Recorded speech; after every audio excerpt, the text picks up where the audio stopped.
Yo, what's up? My name is Lexi, and in today's video, I'm going to be showing you how to rank up fast in Brawlhalla. First thing we're going to talk about is settings. So if I go over to preferences, you want to copy these settings. I'm going to explain each one real quick. I just want to make sure you guys have this because this is going to be really helpful for later in this video. First things first, player names, I have it on all. The reason why is because with team icons, if I have it set to damaged, if I go into training and I kind of show you real quick, with damaged on, you'll see like right above the opponent's head, just their HP. So like if I hit them a few times, you can see they're in yellow, kind of like the orange state. And then you'll be able to tell when they're in red, dark red, white HP, any of that. Same for you. You can also see what HP you're at.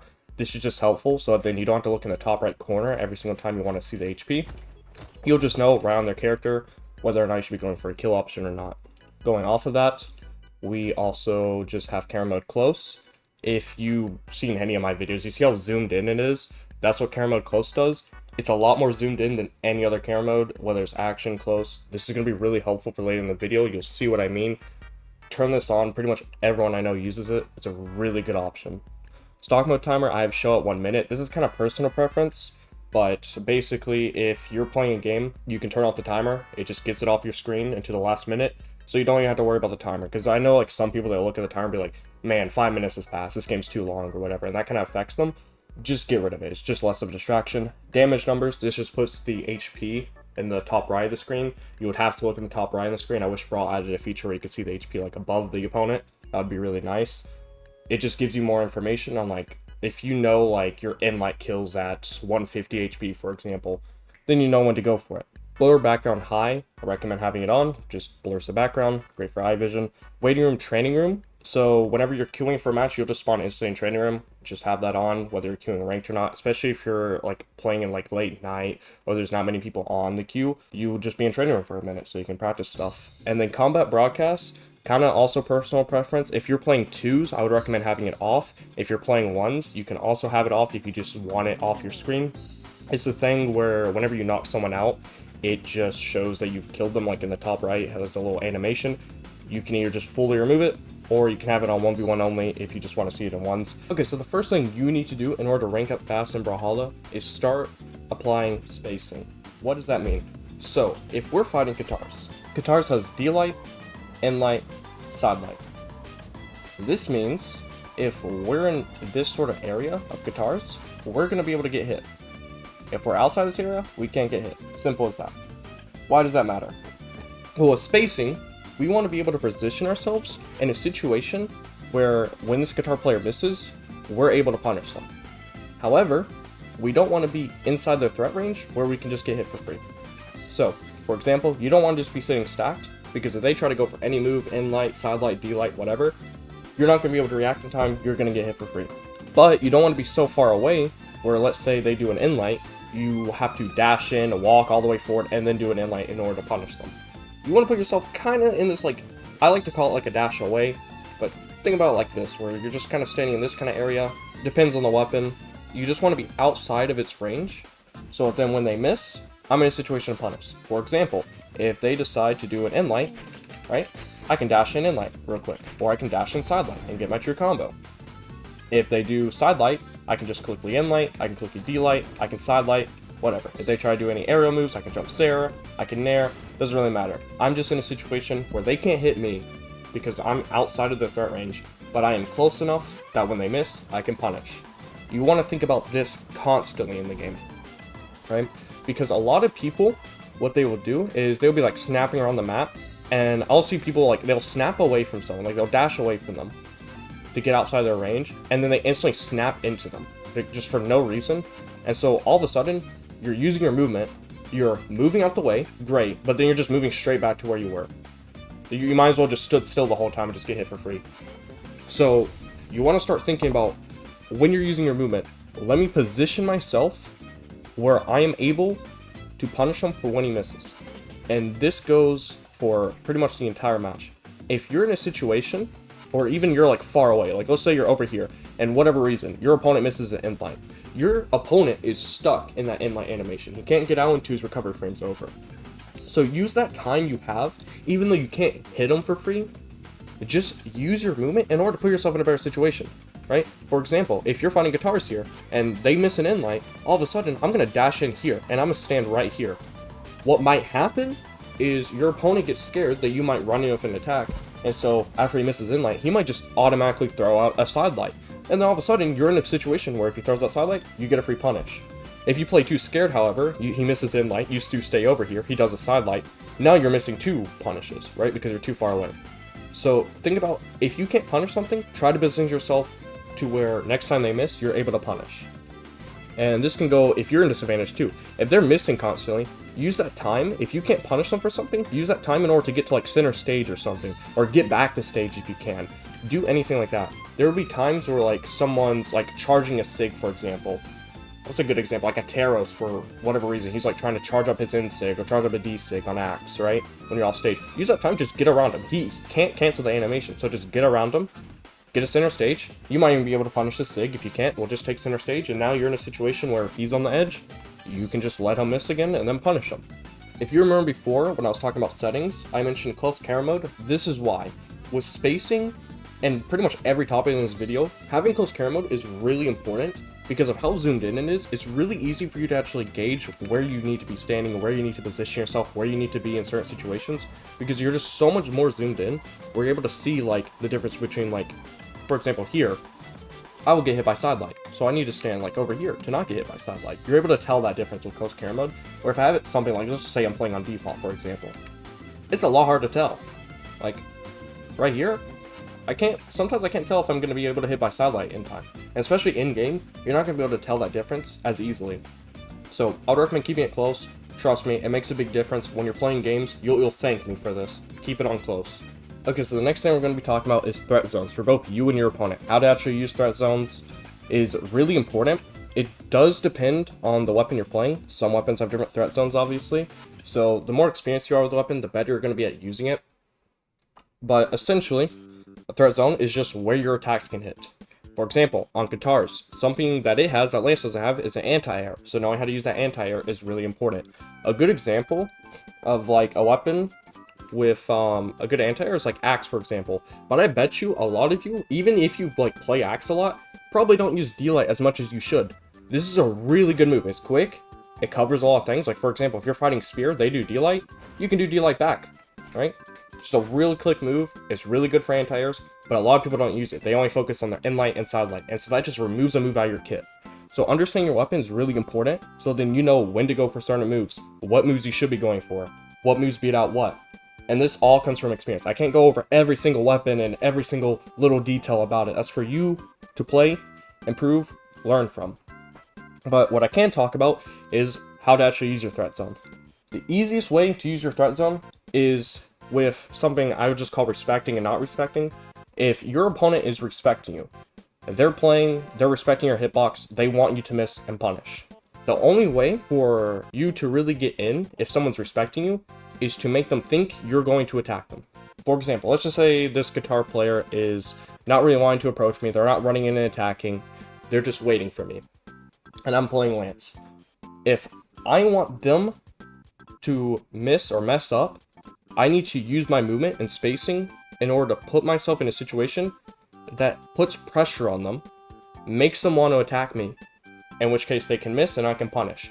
Or I want to put them in a situation where they're actually in my threat zone and I can punish them for free. And this depends on how your opponent plays, obviously. So let's start off with the easiest thing. First of all, we're fighting guitars. We don't want to be in this situation where we're just directly stacked if we don't know they're going to attack or not. Because if we don't know, they might attack here, in which case if I'm standing here, their inlight might hit me. So I want to be careful about that. Now in this case, I have Lance, so I actually don't have to worry about inlight as much because I have an inlight that beats out, right? This has more range than their inlight, so if I could put myself in a situation like right here, that's pretty good. But I do also have to be careful about what if I dash in, they sidelight before my inlight comes out or anything like that. I might want to be careful about that. What if they decide to start floating and try to look for a nair? I can't just dash in light if they're going to jump over me and then punish me with a nair. A lot of things happen. Even just spot dodging. Like if I dash in, they spot dodge. Obviously they're going to get punished out of that. So they still have options even with that. Even if they dash back and I go for a move. So I can't just run into him with an inlight for free. Just because it beats out their inlight doesn't mean I can always run in for free. I need to know what my opponent's actually going to do. So that's how we're going to use spacing and the threat zone to abuse that. Easiest way to do that is actually just get inside their threat zone, but get out before they can hit you. So against guitars, the big thing, we don't want to be putting ourselves right here and just getting hit by Inlight for free. But if we put ourselves right here, well, we're in their range for Inlight, and we're also in the range for an Inlight ourselves. Or sorry, not their Inlight, but their side light. We're in a range for their side light, and then we're also in a range for our Inlight. We're in a range for our side light, stuff like that for Lance. So if I put myself here, I'm putting pressure on them because I can attack them, but they can also attack me. So what might happen is, let's say I dash in and I dash out really quick. They might go for side light, and if they go for side light, I get a free punish. If they don't go for side light, they might do a different option. For now, we're just going to say they're not going to do anything. If they don't do anything, well then I might try it again. I might do a dash dance. I might really quickly just half dash in, put pressure on them. I might just start step forward to put pressure on them and see what they do. If for whatever reason they just keep standing still, well, in that case, I'm just going to run into him for free. Because then I know they're standing still, they're not doing attacks, they don't really care I'm in their threat range, so I don't need to respect their threat range, because I know they're not going to attack. So I'm just going to run in for free and hit them.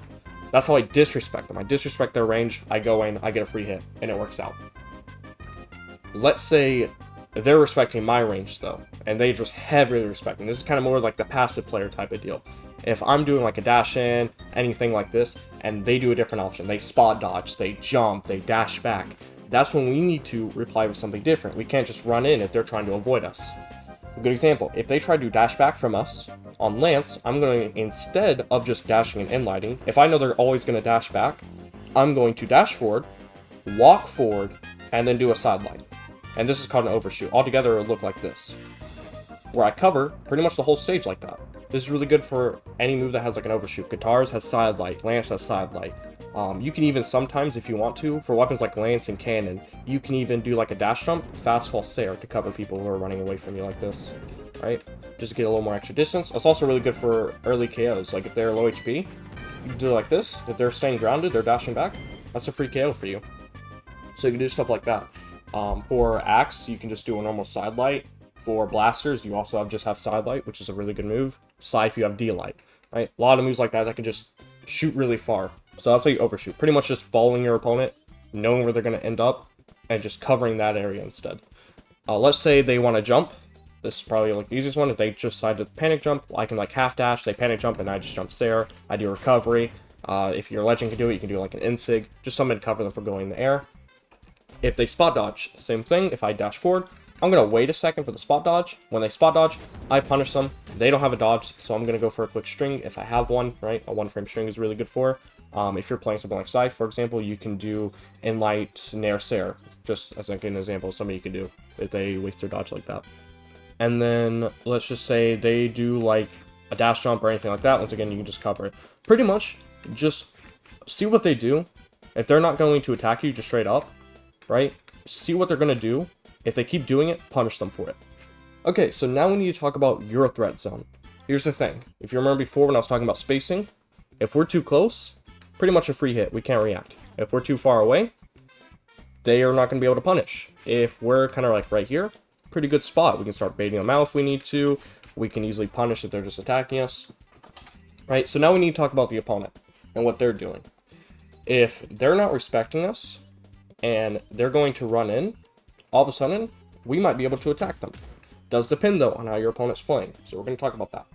But here's kind of the thing I like to say. This is kind of like my philosophy, I guess, for Brawl.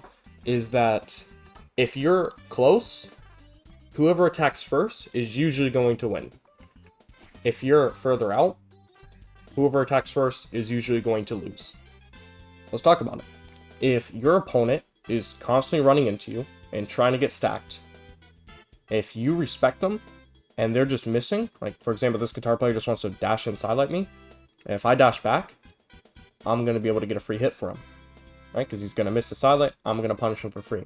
However, sometimes I'm able to attack first. Instead of backing away and respecting him, if I know he's just going to run in and attack me for free, I can just inlight for free, for example, on Lance. If you're playing Spear, same thing, you can inlight. On Blasters, you can sidelight or inlight for free. That's a big thing on Blasters, like knowing when to sidelight, when to inlight. Stuff like that's really important, because this is how you're going to start using it. This is how you get free damage for people aggressing you. If you don't want to have to back up, you can stand your ground. Especially if you're in situations where you have like center stage control, your opponent's here on the edge.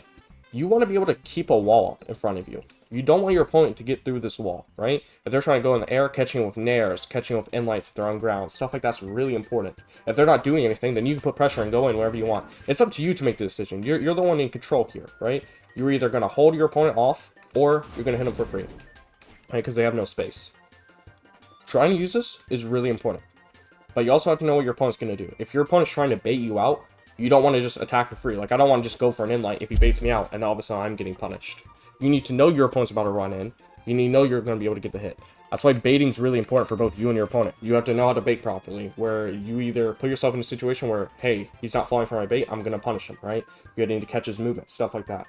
If there's two people baiting each other, like let's say I'm going this way, he's like empty hopping around me, whatever, right? If we're both doing this, you either need to hit him for free, or you need to figure out how to make him miss a move that you can hit him. Depends on each opponent, obviously. My best bet is if I just see him using movement, like for example on Lance, I can maybe try using like a nair to catch him off, because I can drift with this nair, right? You can do the same thing on guitars. Like if they're just moving around you on guitars, trying to use your nair to abuse that to get them off of you, right? Pretty much just catch your opponent off for not respecting. That's the big thing, is respecting this game is really important. Because if your opponent's ever in your threat zone, right, that's a free hit for you. If they're not in your threat zone, you need to figure out how to make them mess up to get into your threat zone, right? Either they miss, they move into you, whatever. That's why I was talking about before with like when they dash away from you and they dash in. People just do this. If you catch people for like dumb movement mistakes like that, that's your free hit right there. It happens a lot more than you think. You can either, like I said, attack first, right? If they're gonna run in, like for example, this guy runs zone sidelight, or you can back away if you want to respect them, let them miss, punish. If they're trying to bait you, you can even catch that. If you know like what kind of bait options they go for, like let's say they constantly are just dash dancing over and over again, like they dash dance, they dash dance. If you think they're just going to keep dash dancing in front of you, just sidelight them for free. You can catch them off for a movement like that too. That's why it's really important you always mix up your approach options. You don't want to always just approach with a snap over and over again where you get caught for it. You want to maybe snap. You want to maybe like half dash forward. You want to maybe just stutter step forward. You want to maybe just empty hop around them, right? And maybe even just play inside their dead zones to make them think they can hit you. Like if you're fighting against Lance, like sometimes it's good to just kind of float against Lance. Maybe try to bait out something. Like if I'm floating here, right? They might try to catch me with an inlight or sidelight, and then I can punish them for free that way. They might try to go for a nair or Sarah, and then I can fast fall, punish them like that. Stuff like that's really good sometimes. Okay, so the last thing we're going to be talking about is punishing. Pretty much what moves to actually go for when your opponent messes up. Right, so the way I like to think about this is you have your safe moves and your not so safe moves, and you need to figure out which ones you should actually be going for. A safe move is something, it's not going to be your combo starter most likely, but it comes out super quick. Usually it's going to send your opponent away from you. It's kind of like a poke tool. Think about it like you're poking your opponent away from you, right? So think a lot of like your inlights is usually what's going to be, like lance inlight, spear inlight, axe inlight, all those kind of poke the opponent away from you. You don't really get follow-ups afterwards, but it's just quickly get them off of you. And then you have your not so safe moves. This is usually going to be your combo starter. The idea of it is it's a lot more riskier to go for because it's not as quick to come out. There's a lot more time usually. This even goes for like your SIGs. They're sometimes not that safe, where you throw them out with the idea of building up a lot of damage or maybe getting a KO option, right? So even like your Lance Sayers, for example, kind of count in that regard of like something that's a lot easier to react to, not as quick, whereas something like Lance Snare comes out a little bit quicker, right? So these options for Lance, for example, would be Sidelight. It depends on what your weapon true combo star is. For like Sword, for example, it's D-Light. Hammer, it's also D-Light. On Orbit, Sidelight, right? This pretty much is going to be whatever your true combo starter is. In this case, like I said, with Sidelight. The idea of it is because of how slower it is, it's easier to punish. However, if you hit it, you guarantee more damage because that's your true combo. Right, whereas something is Inlight, sends them away, especially at lower HP. For example, if I'm just playing Sword, I'm just going to pick Sword real quick. If I'm hitting D-Light Sarah, that's going to be my kill confirm. Or if I hit Inlight, it's going to be a lot harder to kill with, but it's easier to hit. So like if they're at like 150, for example, this Inlight's not going to kill, but I'm never getting a follow-up after the Inlight. It's just going to send them way too far away, or I'm never going to get a follow-up. But my Sarah, That's almost killing there. The big thing is deciding whether or not to go for these moves. A lot of lower elo players, they're most likely going to use their more riskier moves because it builds up more damage. They want to focus on building up more damage, right? That's why you see stuff like Sig spammers, for example, because in like Silver, they're thinking, well, hey, this Sig is doing the most damage, so I'm gonna use this. It might even cover more range, so, you know, like their Taro side Sig, they're gonna spam that out, their Ada D Sig or whatever.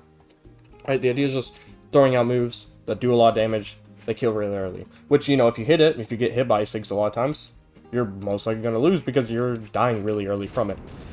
But they're going to be more riskier, so they're easier to punish if they mess up. That's the thing, if they mess up. If you know how to use your move where you're constantly hitting it, if your opponent's messing up, you're able to hit them for it, that's great.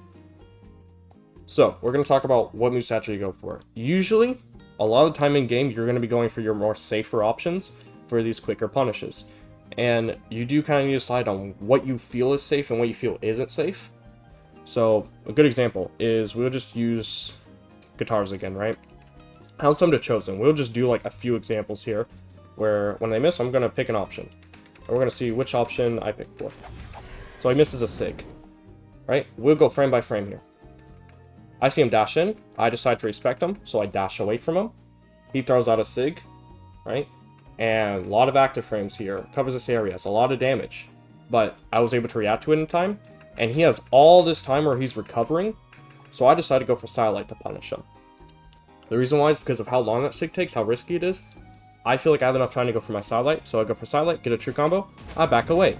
He misses Inlight afterwards here, or not Inlight, but he wakes up Sidelight. Once again, pretty risky. That's his true combo starter. Takes a long time to come out. So I decide I'm going to go for a Satellite to punish. And because he wasted his dodge by doing a GC with it, I do an Inlight to punish him. Go back up again. Right here, I didn't feel as comfortable doing my Inlight, so I turn around and Inlight him. Or I didn't feel as comfortable doing my Sidelight, so I turn around and Inlight him that time. Right? There, he did a dare. I punish it. There, he does the Sidelight. I punish it. Just Sidelight because it's a little bit safer. I probably shouldn't have went for that Sarah. Here he has no options, so I can catch his landing with Sidelight. Another thing I'll mention is when you miss, let's say you miss like an Inlight, for example. Something people will do is they'll try to follow up your move. If you remember before, when I said you can't punish something, you should try to position yourself to where you can punish something afterwards. This is what I mean. Like, for example, Lance player, they might miss Inlight, and then they instantly try to go for D-Light. The idea is to catch you trying to punish Inlight with like Sidelight or something. But if you know you can't punish something, what you should do is position yourself to where, after I miss this Inlight, you're in a situation where if I do another move like Sidelight, D-Light, anything like that, you can punish that move next. So people are doing stuff like this where they miss Inlight, then they do D-Light. Put yourself in a situation to where you can punish that D-Light during the time they're missing that Inlight. And don't try to rush in if you don't know you can punish. That's a big thing, of like trying to decide whether or not you can punish. Stuff like that's really important. Sometimes you can't punish. Whether you're too far away, you're not in a situation where your weapon can hit them, they're like in a dead zone or something, you need to position yourself better. Stuff like that matters. And also just like if they are missing, you can't punish for whatever reason, use that time to put yourself in a better situation. Put yourself in a better position to where you can punish. That's a big thing, right? You don't want to just keep staying in the same spot if they're missing like 1,000 Sayers you can't punish for whatever reason. Put yourself in a better situation. And it's fine, even if you have a punish and you don't feel safe enough going for it, don't go for it. Make sure what you go for, you're 100% guaranteed is going to hit. You really want to build up. I call this like attack accuracy. You just want to make sure your attack accuracy is really high. You don't want to be missing a game. You don't want to be getting hit in a game. So focus on those areas. How to not get hit. You space properly. You respect your opponent when you need to. You disrespect your opponent when you don't need to. How to get attack accuracy. You make sure your attacks are 100% guaranteed to hit. That's another thing with like going for strings and stuff. You only want to go for strings when you know it's guaranteed. When you have like a read against your opponent. Or you're able to like go for something safe that they can't punish. But it's like really good to catch dodges. Like for example, on Lance against guitars, you might see me... Let me set them reset them right here. Right? But like if I Satellite Dare, I might like turn around Dare to catch like a dodge in read or something. That's pretty safe to go for. I can even go for something like this at like later HP, where I like chase with the Sarah. Sometimes it's pretty safe to go for, depending on the weapons and stuff like that, where this is a fine extension to go for, just as long as it's safe. Like even if I like Satellite Nair and I like turn around Dare, or like a Satellite Nair, turn around Sarah, just like kind of bait them to try to punish me. That's good sometimes too. Sometimes it's even safe just to go for like a recovery after the Nair. Sometimes I'll even go for Inlight because of how tight this string is. It's pretty safe to go for even if they have a dodge. And if I miss, because Inlight's such a safe move, a lot of times I can just back away even if I miss. so that's pretty good too. Other than that, I hope you enjoyed, and let me know what you want to see next, and I'll see you in the next video.